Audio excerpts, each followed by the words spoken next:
4 institutions, 1 week. Mastercard cleared for crypto payment infrastructure in New York.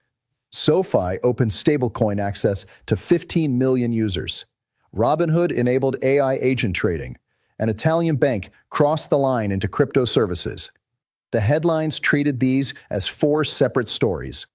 4 institutions do not integrate the same settlement layer in the same window by accident. The price chart shows almost nothing moved. The integration map shows the financial system quietly rewiring itself. One of these readings is the noise, the other is the structure, and there is one detail buried inside these 4 announcements that none of the coverage connected. A single shared dependency that explains why all 4 moved in the same 7 days.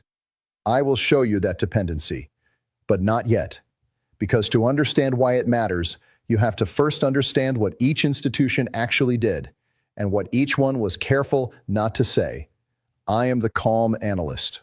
What I do on this channel is take the structural mechanics, the institutional data, and the documented infrastructure record and read them precisely, without the noise, without the emotion, without the agenda. Let me now map the first move. Mastercard. Mastercard gained regulatory approval to operate crypto and stablecoin payment infrastructure inside New York. Read that location again.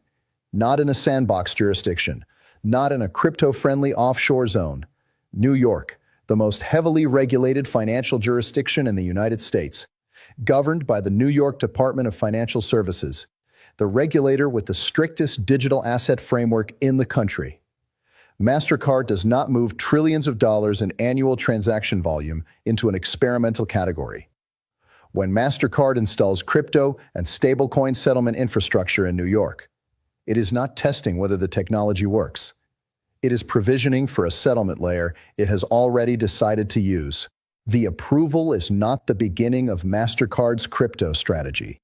It is the visible surface of a strategy that was finalized long before the regulator signed off. Here is what most coverage missed underneath the Mastercard approval. The story was framed as Mastercard embraces crypto. That framing is a decade too late.